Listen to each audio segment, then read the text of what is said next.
colleagues, just to be conscious of time. Sure. Thank you. Thanks, Chair. And I think that cultural piece is very important, as you say, about the multiple seat constituencies. The demands to be everywhere. Everyone's event is the most important to them, naturally. But I'd like to put my kid to bed. And it's some night a week, and so choices have to be made, and it's very difficult. But we have to talk about politics positively before trying to attract more and more people into it.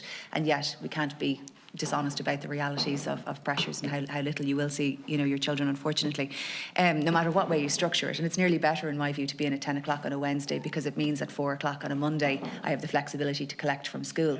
So, I don't necessarily agree that at 9 to 5 right across it works as well as possible, so, but that's just my view. But I'd also make the observation that there is a bill, I know the government supported it, on remote and proxy voting potentially for TDs in certain circumstances, or to give the houses the Oireachtas. Was my own bill, which the government supported at second stage, to give the option, at least around maternity, paternity leave, because again, if your partner has had a baby, there are many men in the Parliament who have had that experience in the last number of years. There's no real reason that you have to be there at 10 o'clock on a Wednesday for the first 6 months. You could be at home supporting your partner as they look after the small child, and that's one of the bills that we're looking at as part of this as part of this committee. So just to flag that as part of the referendums.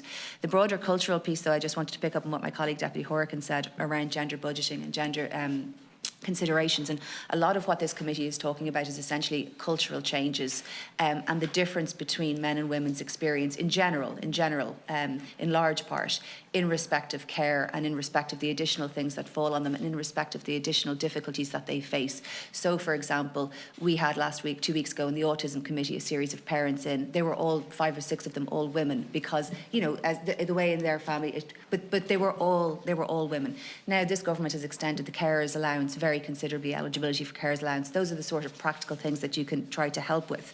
What Deputy Horgan has said in respect of maintenance. I have women right across my constituency in every walk of life, in every demographic, where there has been a divorce, a desertion, domestic violence. These things can happen to anybody. And at those critical junctures in a person's life where they've had a child with a significant care need, a maintenance problem, sorting out a new life through domestic violence, those measures of universality are really important. The universal approach, the removal of the means test for domestic violence, for example, supports the easy access to maintenance. It's just another thing that a person has to do. But we've also talked about affecting cultural change in corporates as well, around both men and women looking for flexible working and that being the norm. These are all cultural changes. But the universal measures are important, and even just recently, like I see, for example, the free book scheme was a fantastic scheme for everybody. But even in my own constituency, it's not going to apply to fee-paying schools. But I have a number of women in that situation who would benefit from the universality of those sorts of things being applied to everybody rather than just some people. So I suppose my question is really, how can we use this body of work from the Gender Equality Committee and into winning a referendum, whenever that is? How can we use that dialogue politically to try to affect the cultural changes that are ultimately going to be crucial to affecting long-term change for women and men? No pressure on that question. Thanks, Deputy Taoiseach. First of all, when I talked about the 5-day thing or the Friday, when we had the Friday day legislative sitting, not everybody had to be there. Of course. So, so there was a bit of flexibility there, and the vote wouldn't be called on the Friday. No, there'd be amendments put and so on. And very often, when it gets to committee stage, it's involved. But anyway, but you're absolutely correct, and you have the flexibility on a Monday. And one thing with politics, which is a positive, you do have a degree of autonomy over your working day to a certain degree, which is a benefit. And you have to throw things around, or balance things around.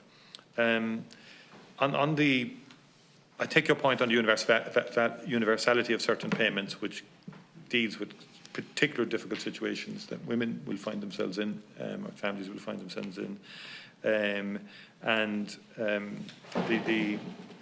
I believe sometimes people are ahead of the politicians and people are ahead of the political system. And in respect of these issues, I think the people are ahead. I think societal change has already happened. So I would believe, I might be wrong, that a referendum would pass. But you can't take those. You have to work at it, and you have to work very hard and get it right, and prepare the ground and inform people in advance of a referendum comprehensively.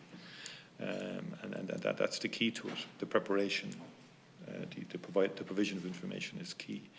But in terms of the cultural changes around gender budgeting and that, I think people are moving ahead much faster. I mean, I was at secondary school on Monday, Christ the King Girls Secondary School. The leadership that the students themselves showed. I got to see the culture change in front of me. Now, led by the principal in a way, because it's the students introduced me to the school. The students guided me in. The students spoke. They're involved in international organisations. One or two with the UN, at that level. So I'm wanting to be involved in society, and the mission is citizens to contribute to the world, kind of thing. So I believe that shift is happening. Sometimes we're late in reflecting it in our legislation and in our constitution and in our systems of how we budget. And I think you're right on the carers allowance. We've improved it, but we can go further. We've always approached it as a kind of incrementalism around the eligibility threshold. And look, to be fair, someone has to watch public expenditure within any governmental system. That's the role. But I think we have to look at it more in the round in terms of your point about universality of it, access to maintenance and so on, child benefit. But like child benefit was always universal. Yeah. Then that got questioned. When times get tough, people question that and say, should we do it? And we've always held the line on the universality of child benefit, but sometimes it doesn't get the provision it gets because people want to target elsewhere and say, oh, because it's universal, we can't do it, because it'll cost X. But we could use that money to do Y and something else. Do you get my point? I do. But it's that those benefits tend to, the reason it's paid to women is that they have tended historically to fall more necessarily for women, So I'd put in just a point on the universality of the free book scheme. I think everybody was hoping for it, and I know there's people in your own constituency who might like that as well, but it's the universal measures for families, Yeah. I hear you. We'll move on.